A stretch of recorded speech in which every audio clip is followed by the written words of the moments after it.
রমজানে যে তারাবির নামাজটা হয় সেক্ষেত্রে দেখা যায় যে অনেক মসজিদেই 8 রাকাত তারাবি হয়, আবার অনেক মসজিদে 20 রাকাত হয়। আসলে তারাবির মূল বিধানটা কি? এখানে আসলে ব্যাপারটি হলো, তারাবি হলো একটি ইবাদত। ইবাদতে তেমন যুক্তি চলে না। ইবাদতের ব্যাপারে দেখতে হবে কোরআন সুন্নাহ কি বলে। তো তারাবির ব্যাপারে যদি আমরা কোরআন শরীফ দেখি, কোরআনে এই ব্যাপারে কিছু নেই। হাদিসে কি আছে এটা আমরা হাদিস যতটুকু ঘাটাঘাটি করেছি আমরা দেখেছি যে রাসূল করিম সাল্লাল্লাহু আলাইহি সাল্লাম 20 রাকাত পড়েছেন। আমি একটু উদ্ধৃত সহকারে হাদিসগুলো বলছি। হযরতে ওমর থেকে বাকি 3 খলিফার আদেশ 20 রাকাত পড়ার জন্য। সাহাবায়ে কেরামের ঐক্যমত 20 রাকাতের উপরে, উম্মতের ঐক্যমত 20 রাকাতের উপরে, ইমামদের ঐক্যমত 20 রাকাতের উপরে। মক্কা এবং মদিনা শরীফের শুরু লগ্ন থেকে আজ পর্যন্ত 20 রাকাত হয়ে আসছে। এমনকি ইমাম বুখারী রাহিমাহুল্লাহ নিজেও 20 রাকাত পড়তেন। এই দলিলগুলোকে সামনে রাখলে আমরা দেখি তারাবি আসলে 20 রাকাত 8 রাকাত নয়।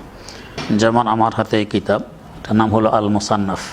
ইনি ইমাম বুখারী রহমতুল্লাহ আলাইহির উস্তাদ ইমাম আবু বকর ইবনে আবি শায়বা। এনার সংকলিত হাদিসের কিতাবটি 25 খণ্ডে। এই কিতাবে পরিষ্কার হাদিস উল্লেখ করতেছেন রাসূলুল্লাহ সাল্লাল্লাহু আলাইহি ওয়াসাল্লাম রমজানে 20 রাকাত তারাবি পড়তেন এবং বিতির পড়তেন। এগুলো মুসান্নাফে ইবনে আবি শায়বার হাদিস। খণ্ড হইল 5 নম্বর, পৃষ্ঠ হলো 225, হাদিস নম্বর 7774। 2 নম্বর, ইমাম তাবরানী অনেক বড় ইমাম, ওনার সংকলিত হাদিসের একাধিক কিতাব আছে। তার একটি কিতাব হলো আল মুআজামুল কাবীর। এটা 35 খণ্ডের ছেপে এসেছে আমাদের কাছে। তো পূর্ণ কিতাব এখনও ছাপেনি, আরও বাকি আছে। পুরোটা ছাপলে আরও বেশি হবে। এই কিতাবে হাদিস বর্ণনা করতেছেন হাদ্দাসানা মুহাম্মদ ইবনে জাফর আন-রাযিয়্যু ক্বালা আলী ইবনে জাদিন ক্বালা হাদ্দাসানা আবু শায়বাতা ইব্রাহিম ইবনে উসমান আনিল হাকাম আন মাকসামিন আন ইবনে আব্বাস রাদিয়াল্লাহু তাআলা আনহুমা ওয়া আনহুম ক্বাল কানা আন-নাবিয়্যু সাল্লাল্লাহু আলাইহি ওয়াসাল্লাম ইউসাল্লি ফি রমাদান 20 রাকাতান ওয়াল বিতরা। 20 মানে 20। রমজানে হুজুর 20 রাকাত তারাবি পড়তেন এবং বিতির পড়তেন।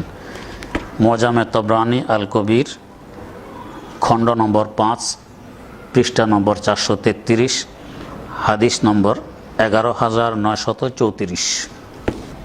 3 নম্বর, কিতাবের নাম আস-সুনানুল কুবরা। এই কিতাবে উল্লেখ আছে হুজুর রমজানের মধ্যে জামাত ছাড়া 20 রাকাত পড়তেন, তারাবি এবং বিতির পড়তেন। এই হাদিসটি বর্ণনার পরে ইমাম বাইহাকি বলেন তাফরাদা বিহি আবু শায়বা ইব্রাহিম ইবনে উসমান আল আবাসি আল কুফি ওয়া হুয়া দঈফ। এই হাদিসের মধ্যে উসমান ইবনে আবি শায়বা যাকে বললাম ওনার দাদা হলেন দুর্বল বর্ণনাকারী। এই কারণে হাদিসটি দুর্বল। ইমাম বাইহাকি বলছেন, বাকি দুজনে বলেননি। এখন বাস্তবে দুর্বল কিনা এটা আমাদের দেখার বিষয় হলো, নাতি বর্ণনা করতেছেন দাদা থেকে হাদিস। দাদা দুর্বল কি সবল ভালো বুঝবে কে? নাতি বুঝবে না অন্যেরা বুঝবে? নাতি বুঝবে, যেহেতু সেই ঘরে সে পালিত। তো নাতি বর্ণনা করতেছেন, অন্যেরা বলে দুর্বল, নাতি তো দুর্বল বলেননি। আলা উস-সুনান এই কিতাবটা, এটা 22 খণ্ডের কিতাব হাদিসের। এই কিতাবের মধ্যে লম্বা চড়া আলোচনা করে প্রমাণ করছেন যে না, উনি হলেন হাসানুল হাদিস, মানে তার বর্ণিত হাদিসগুলোকে বলা হয় হাসান। হাসান মানে হাদিসে সহি ধরেন 100, হাসান হলো 99, একটু কম। হাদিসে সহি যেরকম দলিলযোগ্য, হাদিসে হাসানা দলিলযোগ্য, তাই হাদিসটি হাসান। এবং তার একটা বড় দলিল হলো, আমাদের দেশে যারা তারাবি 8 রাকাত পড়েন তারা তাদেরকে পরিচয় দেন আহলে হাদিস বলে। তো ওনারা বলেন যে হাদিসটি জাল। তো জরিফে বলেন না, অথচ জাল কোনো মুহাদ্দিস বলেননি, দুর্বল বলছেন। যেমন ইমাম বাইহাকির উদ্ধৃতি দিয়ে বললাম, জাল কেউ বলেনি, ওনারা বলেন জাল। এনার কারণেই, ইবনে আবি শায়বার দাদার কারণে এটাকে জাল বলে। এখানে আমাদের প্রশ্ন, আহলে হাদিস ভাইয়েরা জানাজার নামাজে সূরা ফাতিহা পড়াকে ফরজ বলেন। জানাজার নামাজে সূরা ফাতিহার কথা তিরমিজি শরীফে আছে, হুবহু এই সূত্র। তার মধ্যে এই বর্ণনাকারী আছেন আবু বকর ইবনে আবি শায়বার যে দাদা, এর দাদা বর্ণনাকারী ওই সূত্রে আছেন। তো ওই সূত্রে বর্ণনা করার পরেও যদি জানাজার নামাজে ফাতিহা পড়া ফরজ হয়, হাদিস সহিহ হয়, জাল না হয়, তো একই সূত্রে 20 রাকাত তারাবি বর্ণিত হলে এটা কেন জাল হবে? খোলাফায়ে রাশিদিনের মধ্যে হযরত ওমর রাদিয়াল্লাহু তাআলা আনহু, উবাই ইবনে কাব এবং তামিম দারি তাদেরকে আদেশ করেছেন যে তোমরা 20 রাকাত নামাজ জমাতে পড়াও। এখানে এখন বোঝার বিষয়, রাসূলুল্লাহ সাল্লাল্লাহু আলাইহি ওয়াসাল্লাম যদি 20 রাকাত না পড়তেন, তো একজন খলিফাতুল মুসলিমিনের পক্ষে রাসূল যে কাজটি করেননি সে কাজটি আদেশ দিয়ে করাইবেন, এটা কি ধারণা করা যায়? কখনো নয়। এবং তিনি তারাবি 20 রাকাত পড়ানোর জমাতে পড়ানোর জন্য আদেশ করেছেন 14 হিজরিতে। 14 হিজরিতে হাজার হাজার সাহাবা একরাম জিন্দা ছিলেন। এত সাহাবা একরাম থাকতে একজন সাহাবিও কোনো দিন প্রতিবাদ জানালেন না যে রাসূল 20 রাকাত পড়েননি, আপনি কেন 20 রাকাতের জন্য জমাতে পড়তে বলতেছেন? ইতহাফুস সাদাতিল মুত্তাকিন 10 খণ্ডের একটি কিতাব আছে। এই কিতাবের মধ্যে ইমাম আজম আবু হানিফা রহমতুল্লাহ আলাইহি বলেন যে হযরত ওমর যে জমাতে 20 রাকাত পড়ানোর কথা বলতেছেন, ওনার কাছে তার ভিত্তি ছিল যে রাসূলুল্লাহ সাল্লাল্লাহু আলাইহি ওয়াসাল্লাম 20 রাকাতই পড়তেন। ভিত্তি না থাকলে নিজের পক্ষ থেকে ইবাদতের মধ্যে বৃদ্ধি করা এটা আদৌ সম্ভব হইতো না। 2 নম্বর, ওসমান গনি রাদিয়াল্লাহু তাআলা আনহুর জামানায়ও 20 রাকাত, আলী মুর্তাজা রাদিয়াল্লাহু তাআলা আনহুর জামানায়ও 20 রাকাত উনিও হুকুম দিয়ে পড়াতেন 20 রাকাত জমাতে পড়ুন। এরপরে সাহাবায়ে কেরামের ঐক্যমত, কোনো একজন সাহাবী দ্বিমত পোষণ করেছেন এমন কোনো প্রমাণ কোথাও কেউ দেখাইতে পারবে না। হ্যাঁ, এখন 8 রাকাতের ব্যাপারে আহলে হাদিস ভাইয়েরা হযরত আয়েশা সিদ্দিকা রাদিয়াল্লাহু তাআলা আনহা থেকে একটি হাদিস ওনারা বর্ণনা করেন। হাদিসটি বুখারী শরীফে আছে। যেমন হাদিসটি হলো,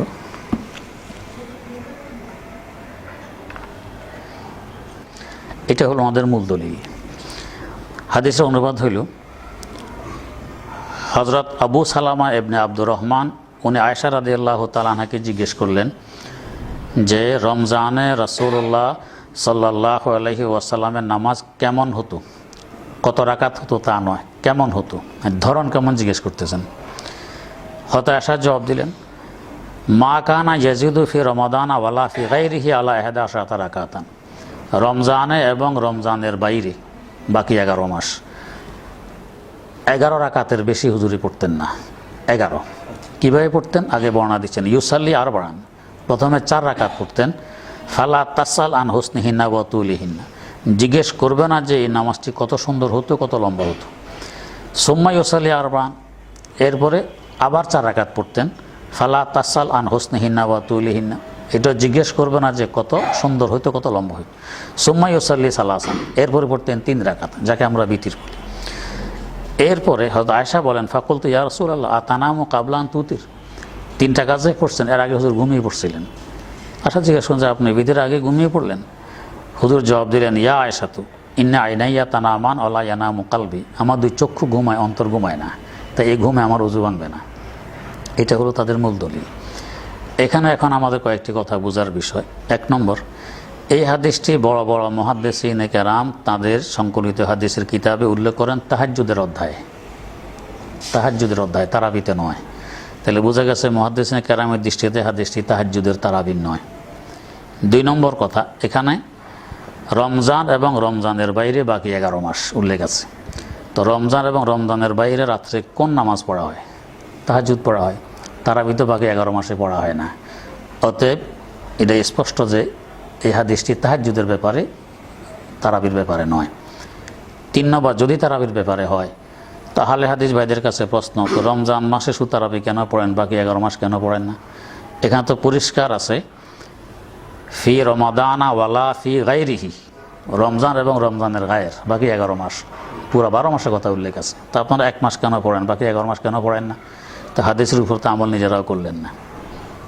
4 নম্বর কথা, হযরত আবু সালামা যে জিজ্ঞেস করতেন আয়েশাকে হুজুর নামাজ কেমন হইত, যদি তারাবি সম্পর্কে প্রশ্নটি হতো, তারাবি হুজুর মসজিদে পড়েছেন সাহাবা কেরামের সামনে, তারাবি পড়লেন মসজিদে মানুষের সামনে, সাহাবা কেরামের সামনে, জিজ্ঞেস করছেন ঘরে মহিলার কাছে, আয়েশার কাছে, তো বোঝা গেছে তারাবি সম্পর্কে নয়, ঘরে যে নামাজ পড়া হয় ওইটা সম্পর্কে। ঘরে পড়া হয় তাহাজ্জুদ, তারাবি নয়। 5 নম্বর কথা, এই হাদিসের মধ্যে মাত্র 11 রাকাত, 3 রাকাত বিতির, 8 রাকাত তারাবি। অথচ অসংখ্য হাদিসে আছে যে রমজানে হুজুরে নামাজ বাড়াইয়ে দিতেন, দোয়া বাড়াইয়ে দিতেন, ইবাদত বাড়াইয়ে দিতেন, কখনো কখনো পুরো রাত্রে ইবাদত করতেন। বিভিন্ন হাদিস আমার কাছে উদ্ধৃতি সহকারে আছে। কিন্তু এখানে আছে 11 রাকাতের বেশি করতেন না। তা রমজানে যে বাড়াইতেন সেটা কোন নামাজ বাড়াইতেন? তাহলে বুঝে এটা ভিন্ন তারাবি, এটা ভিন্ন নামাজ, এটা নয়, এটা তাহাজ্জুদ। 6 নম্বর কথা, এখানে বিতরের নামাজ সুম্মা ইউসাল্লি সালাসান, বুখারীতে 3 রাকাত বিতির পড়তেন। আহলে হাদিস ভাইয়েরা এই হাদিস দিয়ে তারাবি 8 রাকাতের দলিল দেন, বিতির যে 3 রাকাত এটা দলিল আর এখানে দেন না। ওনারা বিতির হন 1 রাকাত, তাহলে হাদিস তো ওনারা মানলেন না। 7 নম্বর কথা, এখানে আছে হুজুর বিতিরের আগে 8 রাকাত পড়ে ঘুমিয়ে পড়ছেন। তো এখন প্রশ্ন, যদি তারাবি হইতো এটা মসজিদে পড়ছেন, তো তারা এভাবে মসজিদে হুজুর ঘুমিয়ে গেছেন আর সাহাবায়ে কেরাম বসে রইলেন। আর জিজ্ঞেস করতেন কে? আয়েশা, ইয়া রাসূলুল্লাহ তানামু ক্বাবলা আন তুতির, ভিতরের পর আগে আপনি ঘুমাইলেন। তো ঘুমাইলেন মসজিদে পুরুষদের সামনে, জিজ্ঞেস করে আয়েশা, এই কথাটা কি সাজে কোনোদিন খাটে না? বুঝে ঘরের নামাজের কথা, এগুলো তাহাজ্জুদ, এটা তারাবির ব্যাপারে নয়। 8 নম্বর কথা, এখানে আছে একসাথে পড়তেন 4 রাকাত হুজুরে, ইউসাল্লি আরবাআন, একসাথে 4 রাকাত পড়তেন। তো আহলে হাদিস ভাইদের কাছে আমাদের প্রশ্ন, আপনারা 2 রাকাত করে করে কেন পড়েন? একসাথে 4 রাকাতই পড়েন, এটা পড়ে না। তো বুঝে গেছে হাদিস করে আপনারা তো আমল করেন না। তাহলে এটা তারাবির হাদিস না, তাহাজ্জুদের হাদিস। তাহাজ্জুদের হাদিসকে এনে তারাবি 8 রাকাত ওনারা বলতে চান।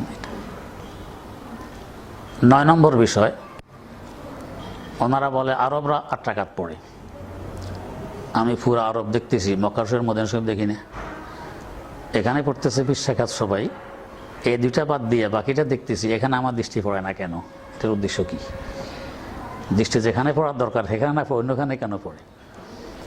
10 নম্বর কথা, মক্কায় আরব বিশ্বেও যেখানে খতম হয় সেখানে 20 রাকাত হয়। সেখানে আমাদের খোঁজ আছে, বড় বড় মসজিদ এখানে খতম হয় 20 রাকাত, এখানে খতম হয় না, ওরা 8 রাকাত পড়ে চলে যায়। হ্যাঁ, সূরা তারাবিম কোনো যে কোনো জায়গা দিয়ে পড়ে চলে যায়, এখানে 8 রাকাত হয়। খতম যেখানে হয় সেখানে 20 রাকাত হয়।